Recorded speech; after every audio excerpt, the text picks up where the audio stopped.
We're profoundly interconnected. We don't always live that way. We don't always acknowledge it. But if we're going to heal, we have to live it, experience it, and create institutions that celebrate it. Can we create a we where no one's on the outside of it? Welcome to the Uplift with Zedek, real talk for real change. Before we jump in, a quick reminder of why we're here and what we hope to achieve. We're here to build authentic community relationships and help fuel social transformation in Asheville, North Carolina. We believe collective liberation is not only possible, but probable as we share, listen, and learn together. We're here for the process. However, the views and opinions expressed in this program are those of the speakers and do not necessarily reflect the views or positions of any entities they represent. Hey, it's a good day for great conversation, and today will not disappoint. I'm Michael Hoban, and I am privileged to welcome Zeke Christopoulos to the Tzedek team as our new Director of Mindful Operations and Finance. Hey, Zeke, how's it going? All right. Hey, it's going well. Thank you. So, Zeke, that's a beautiful title for a beautiful human, but your self-story and service is so much more. And it's Pride Month and Juneteenth's right around the corner, so much to talk about. Let's jump in. Can you share a little bit about yourself, your background, what brought you here? Sure. So my name's Zeke Christopoulos, and I use primarily he and him pronouns. Every once in a while, I throw in some they and them as well. My background, without going too terribly far into it, spent the first couple of years of my life in Greece. My family came back over to the States, spent some time growing up in Miami, a beautiful, incredibly multicultural environment. Part of my background is my religion as well. I was brought up in the Jewish faith. My mother's Jewish, and according to halakha, or Jewish law, your mother's Jewish, you're Jewish. Cool thing about that is my dad was very on board, even as a devout Greek Orthodox individual. That was part of my upbringing. It was interesting for me growing up in Miami. Also, we grew up on a boat. My dad was a boat captain, and we lived on a boat until the age of 14. That's wild. Yeah. So one of the themes of my life was just feeling a little bit other in so many places, right? You know, like all the other kids lived in houses, apartments, what have you. I lived on a boat. Don't run any other kids around me other than the ones in the marina who grew up on a boat. I was a Jewish kid and, got some very clear messages from my mom about not to share that because Jews had definitely, even in Miami, been there's a lot of bias and also a lot of fear, I think, generationally, coming from an interfaith family. That was another place where I felt other. So never really quite felt completely at home or accepted in the Jewish community. And that was tough. And some of that's my own stuff. But the other piece that comes is in my father's background. My mom always, in addition to saying, don't tell people you're Jewish, said, if people talk to you about being Greek, make sure that they don't think that you're, Middle Eastern or don't think that you're Arab. Greece is part of Europe. She was really big around that. She wanted to make sure that we were being seen as European. So yeah, just lots of conversation around who you are. On my maternal grandfather's side, fleeing the Holocaust. On my grandmother's side, fleeing pogroms in Russia before then. So lots of generational trauma happening. Also, as I was growing up, I was born, I don't know, a term that I'd always loved is assigned female at birth. But that's the easiest shorthand for who I am and where I come from the land of female. And now I inhabit and love the land of being a man and also love the land of in between. However, growing up, I was very much a tomboy, lots of gender policing going on. So there's another place of other. Also, South Florida, all kinds of incredible cultures there, but certainly a large and vibrant Latina community. And looking the way I look as a Middle Eastern person, everybody assumed I was Spanish, Hispanic, from Latin America, from the islands, something like this. I wasn't. So another place where I didn't quite fit in. So just had all these experiences of not quite fitting in, but also really an inquisitive and curious person. So that's a brief bit about otherness and childhood.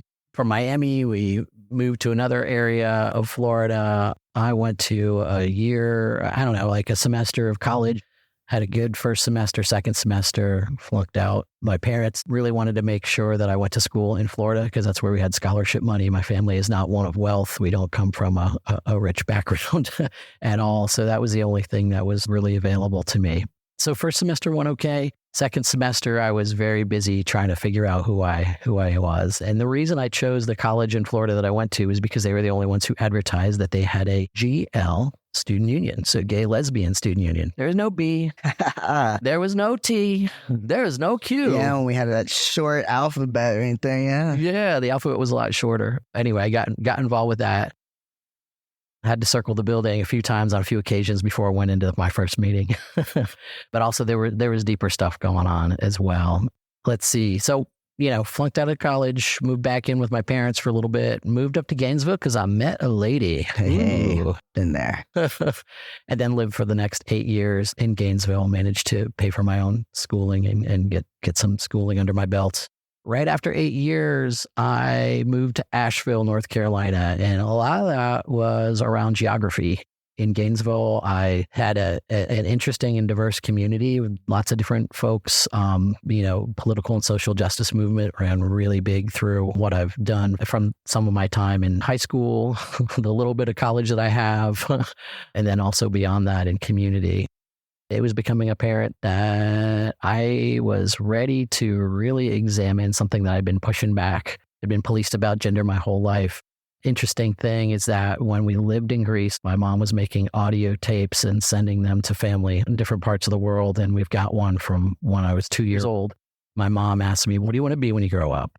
I said, "I want to be a boy."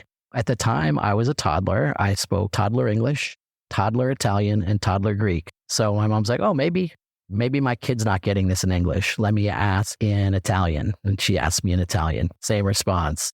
"Let me ask in Greek." Same response. So that was pretty clear from an early age. After so much gender policing and othering and whatnot, I pushed it down. Eventually, I was able to come to some terms with that and start to find some resources. It was a lot harder to find resources then. And I knew that there were 2 trans guys who lived in Asheville. Wow. So I moved here. And that was how I started to figure out needing to transition, et cetera. Moved here almost blindly, almost sight unseen. I knew that Asheville had an art scene, which was important to me. I was told that Asheville was diverse.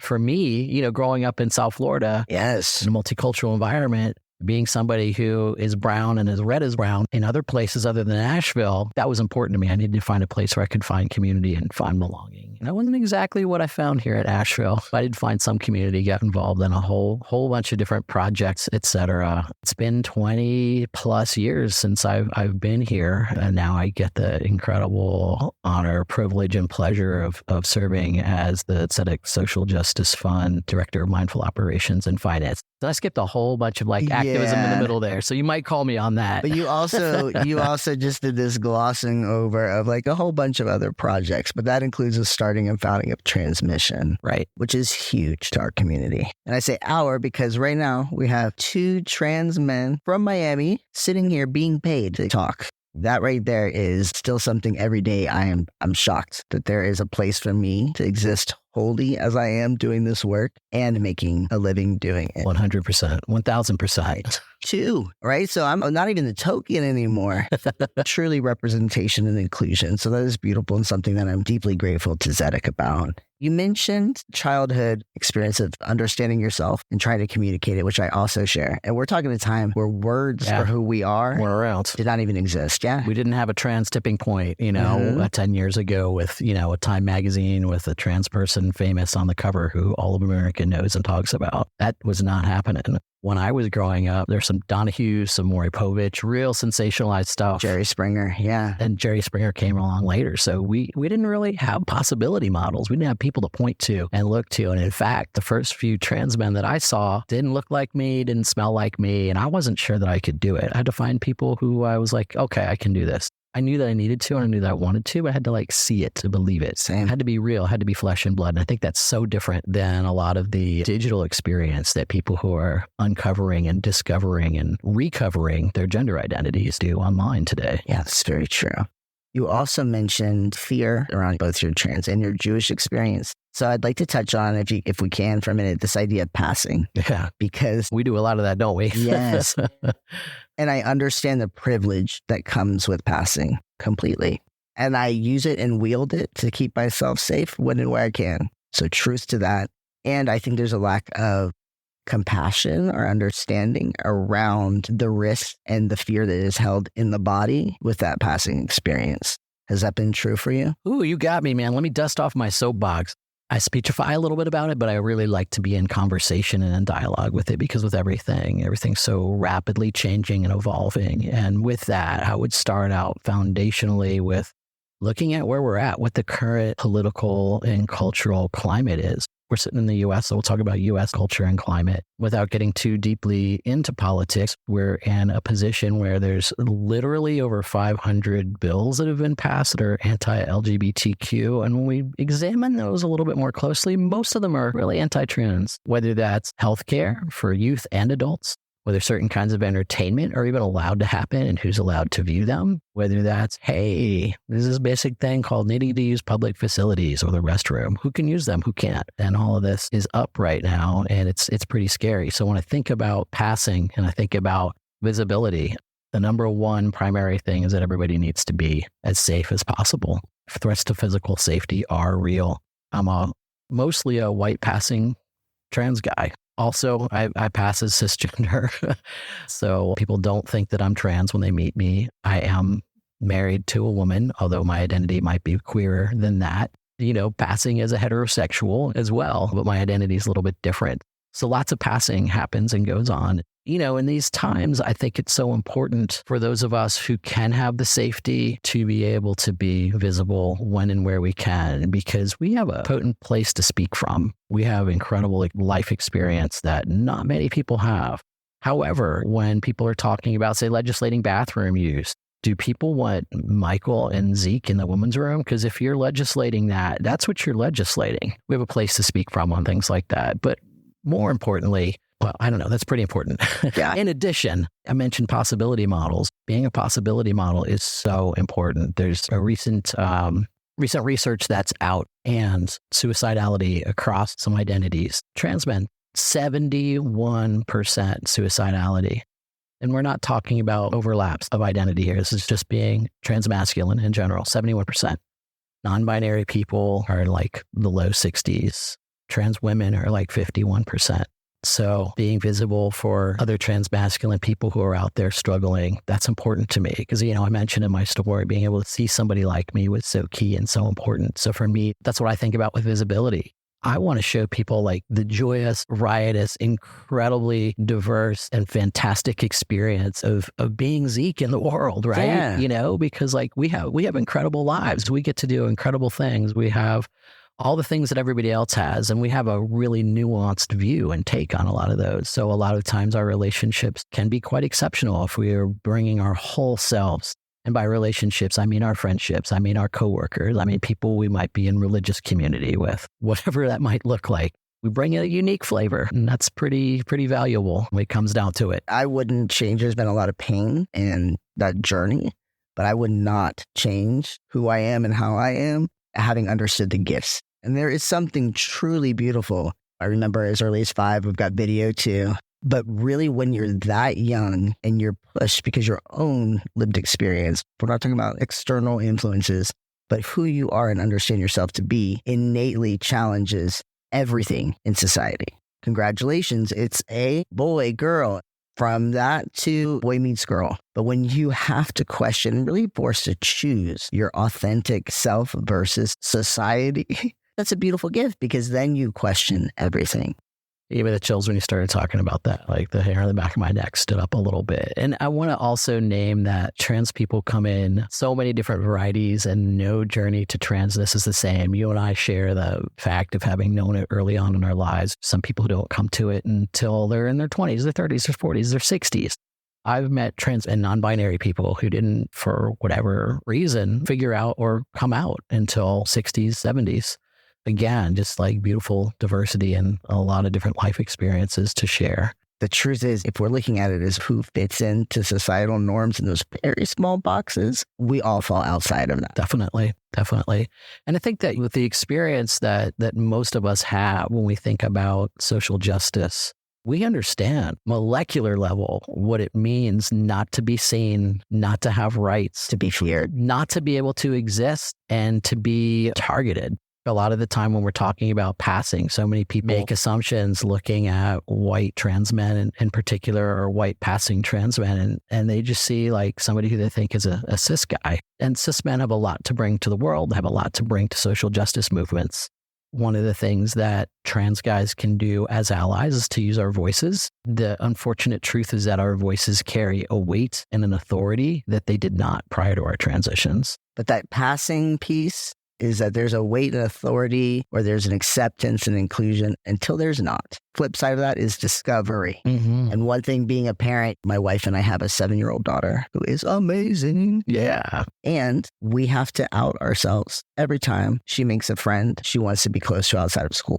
And when I tell people that, why? That's your own business. The hell it is. What about that parent who's going to find out otherwise? The risks and the threats to my family, myself, my child's safety is huge if someone feels they're being tricked. Definitely. I guess my hope right now, and not just for the trans community, but for Jewish Asheville, is that our community can kind of see and hold that while many Jewish people can be perceived as white, there's still that passing fear that when I'm really known, am I still safe? Am I still wanted? And am I still included?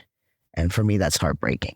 Yeah, lots of weighty stuff there, starting with, talking about your child. My wife, Caroline, and I have an incredible 2-year-old, and she's beginning to speak sentences and learn language. We've had other kids in our lives as well. And, there's even disclosure to your own child, right? Yes. When and where do you disclose? When is it safe? How do you set it up properly? That calculus is going on in the back of all of our minds as people of any variety who pass in any variety of ways. That's a big one with schools, parents, or around your kid. What's going to happen if disclosure occurs?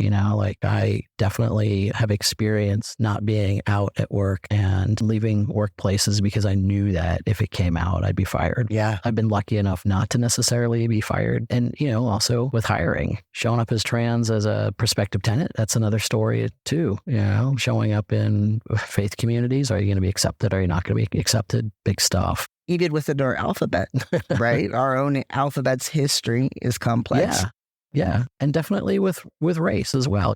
There's big news stories happening right now about basically somebody who halted a home sale to a Black woman. They went back on it. They're like, nope, we're not going to sell to her. She's Black. And that happens all the time. It happens here in Asheville. When I first moved to Asheville, I was desperate to find a place to live. And I was looking at this one place, and the prospective landlord looked at me and said to me, well, you can't have any Black people here after dark. And I was like, what? What in the world? This is not that long ago, 24, 25 years ago here in Asheville. I know it's still going on. It's still going on everywhere. That dude had known I was trans or known I was Jewish.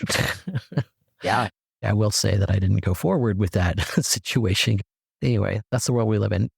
The piece around the Jewish people and anti-Zionism and anti-Semitism, a lot of people, especially within the Jewish community, don't even understand what the differences are there. When you were talking about it, the thing that really stood out to me was I want to make sure that people aren't conflating Israel with Jews and even Israeli citizens. I was talking with an Israeli citizen this past weekend, and he was saying, I don't want to be conflated with what my leaders are doing. I'm out there protesting, and so many of us are protesting. The state of Israel involves citizenry that are not aligned with the decisions that are being made. Could you imagine if Americans were held to Trump?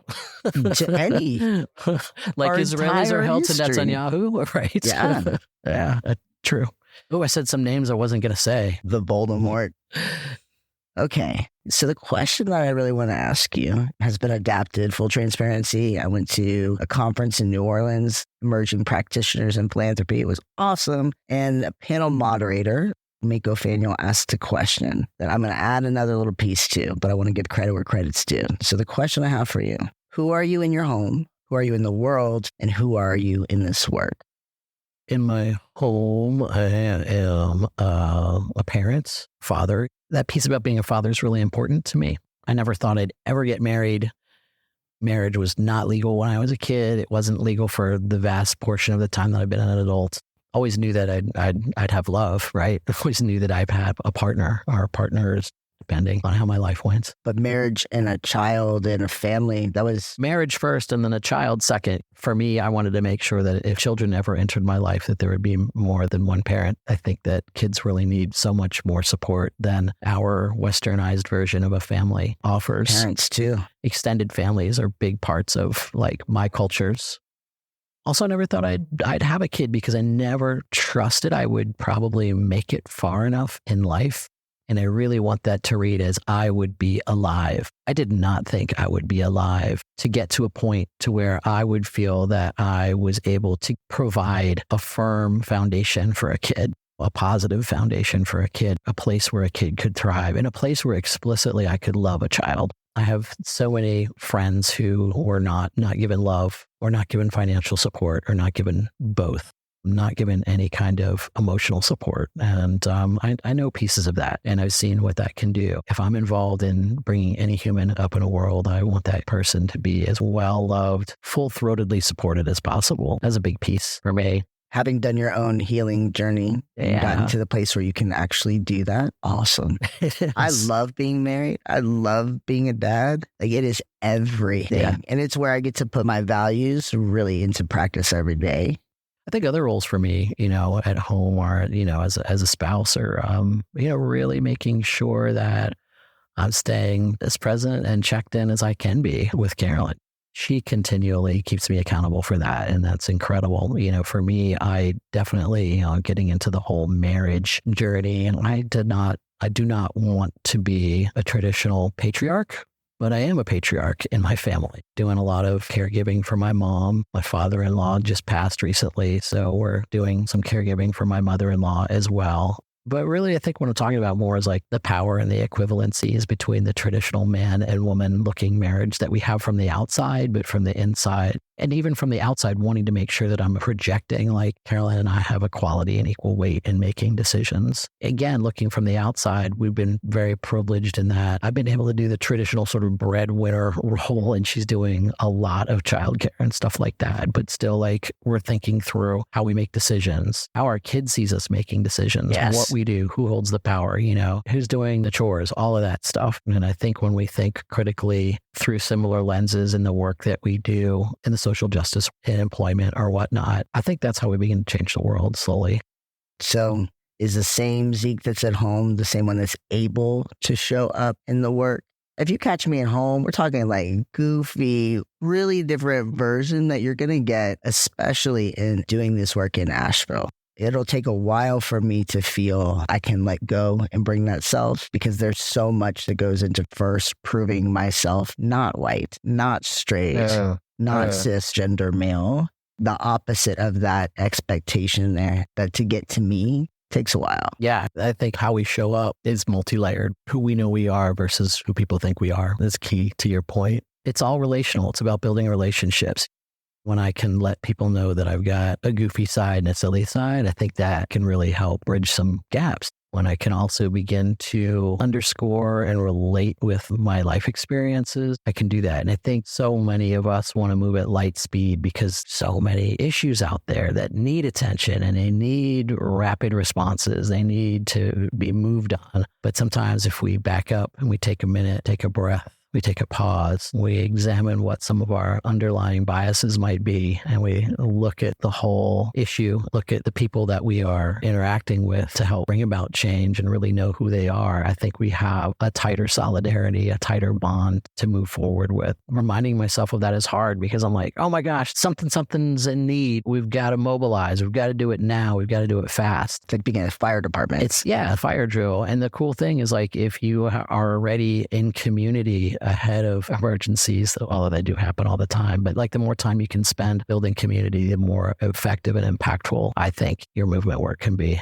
Consider people as a whole and treat people as whole. Yeah. And realize that we're human, right? And also like be able to forgive. I think that right now, everything's so polarized. Everything's like good, evil, black, white, whatever. The other thing that I think comes with that is like canceled, not canceled. And also, is there not room for that person to heal, to grow, to say, I made a mistake? One of the really amazing, large sort of Jewish traditions happens during Yom Kippur. It's the day that we fast and atone. We make a fist and we thump over our hearts. We say, I missed the mark.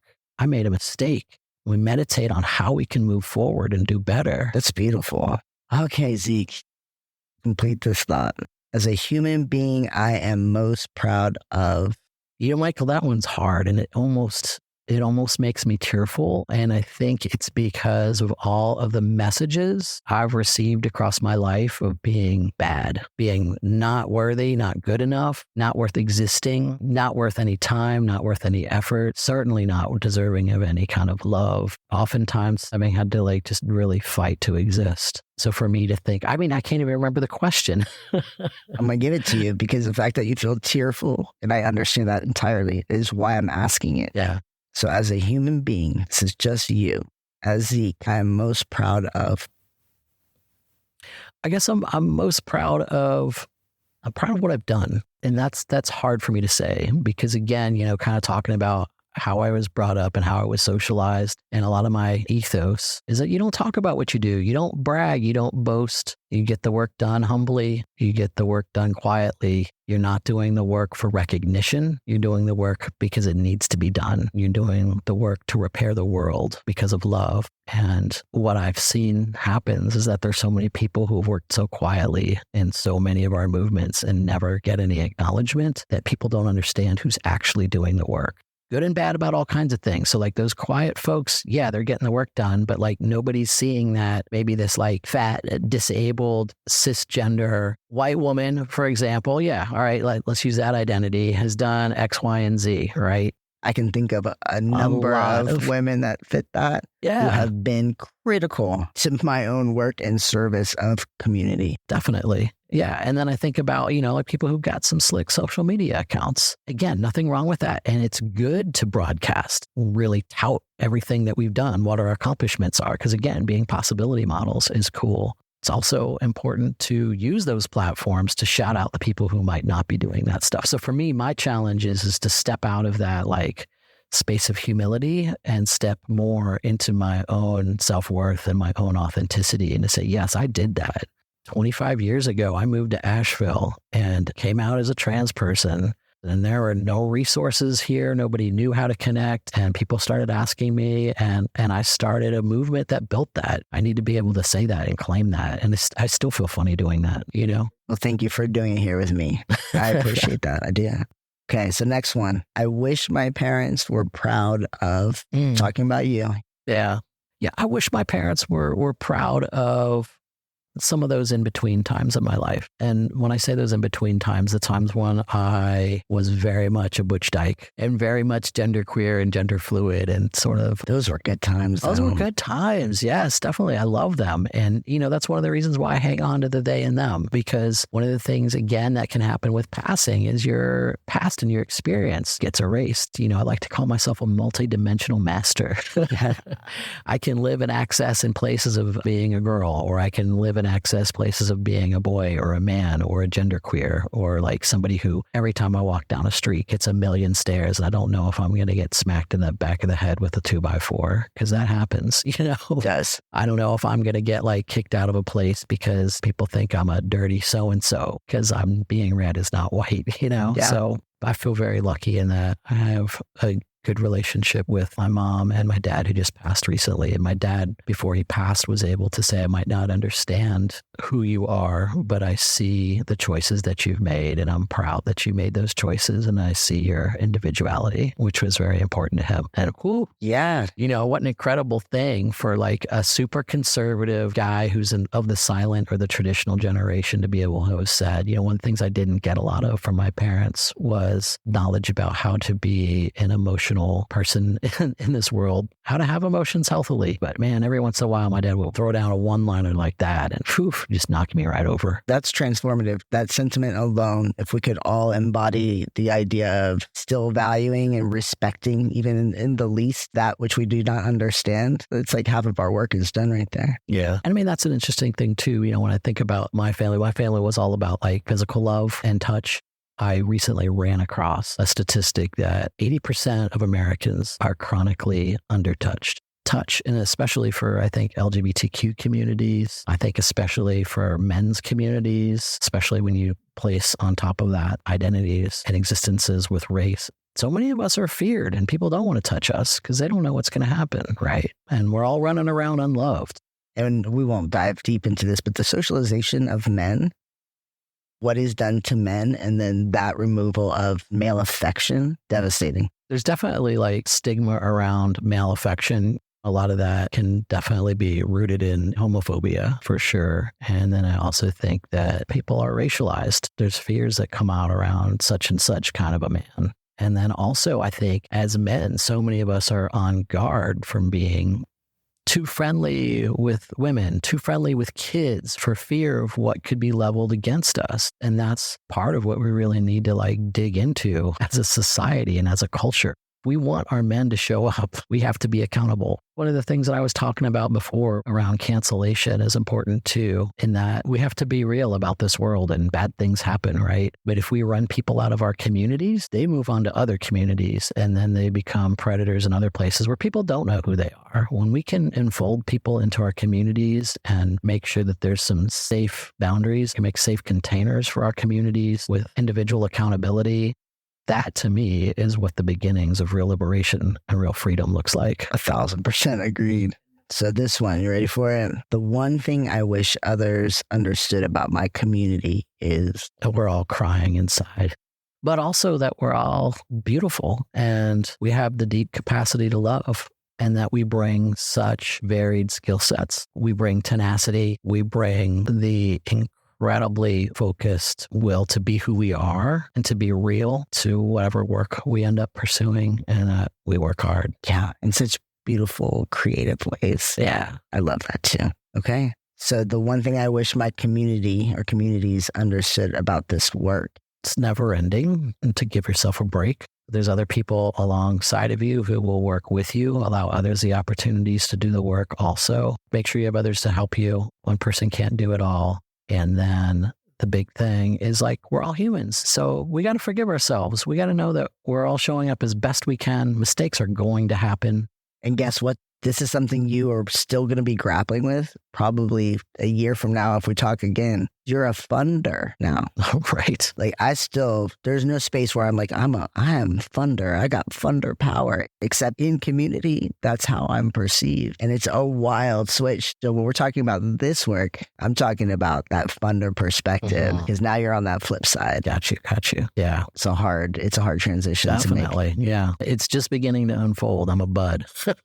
I guess I'll say like, we're trying our best, especially in the context in which we're doing this work. The South 30-mile radius outside of Asheville City Center. It's hard. There's so many histories. Yeah, people always talk about the South and like everything's about being in relationship. Everybody says the South is very relational, and I agree with that. Really long memories. Yeah. And we don't forgive a lot of the time, but that's the kind of stuff that we need to shift. And that's where like, let's be real about it. Let's have actual conversations where we're speaking truth. We want to be respectful of individuals and not try to hurt people's feelings, but also like, let's not say something because so-and-so is in the room, for example. Like, we just have to be real about what's gone down in the past and how we can do differently and be better. Be about it. Be better. So earlier I asked you who you are and how you show up and how those differences play out for you. So following up on that, wrapping this up, I'll have this question for you. So first, who do you hope to become in the world and in this work? And second, what, if anything, would expedite you getting there? So in this world, I want to be somebody who is thoughtful and uses access to the resources that I have to make greater access for others who are doing important social justice work. So if there's anything that we can do to make a process more streamlined, easier, so that we can bring the resources that are needed, and also to be creative. I want to be creative about what that looks like. The biggest thing that I would love to do is try to help figure out more around how we can heal as a community. to me, really what that looks like is how can we find the places and be real with each other where different groups of us have been in opposition, basically because we've been competing for resources. How can we work shoulder to shoulder and hand in hand? How can we really be in community with each other rather than in community alongside of each other? That to me is what I would like to learn how to do more personally. Social justice and equity in Asheville. And in Asheville is what makes it so exciting. Yeah, it is exciting. Because we talk about those histories and those harms, but we're right here in front of each other. We can sit down and say, hey, about that, I'm sorry, and move along because there truly is work to do. And I don't know how the other side comes together so quickly, but it is definitely something that I hope we could lean into. We can hash it out over dinner sometime, but right now we need to come together and figure out how to keep all of us thriving and safe. Yeah, we all know the other side, we'll just call it the other side, is trying to keep us divided. It's petty infighting that keeps us divided. And is that rooted in real hurts and real humanity? Yes, it is. A lot of it's because we really truly want equity. We don't want just one person leading us and telling us all what to do. And I think that might be part of what we struggle with. And it can be harder for us to build a movement because it's a lot easier when one person's running the show. I just want that definition of all to truly include all. Yeah, we can't be single issue. We've got to all jump in. So what would you need or what would help you get to that future self faster in this work? That is a tough question, Michael. I think it's more opportunities for that communication, more opportunities for people to lean into trust with each other and speak the truth about what they feel either has happened or about how certain people are so that we can dispel some of these myths that are keeping us bound. So in terms of in Zedek's office, what we can do then is work and keep working towards creating that kind of culture and that environment where those tough conversations can be had, but where we can be human and screw up 1,000 times over, but also held accountable and then just be together, really know each other. Is that kind of the container that would help you bring you out? Yeah, definitely. And lots of coffee. Zeke, any final words before we wrap this up? This has been fantastic. I'm really excited to be a part of Tzedek and to carry the work forward. It's also really cool to be a Jewish person in this organization as well. I hope to bring a little bit more of that flavor into the work. And thank you so much. We are thrilled and privileged to have you as part of this team. Asheville, you heard it here first. Until next time, we'll see you same time, same place. Until then, peace. Peace.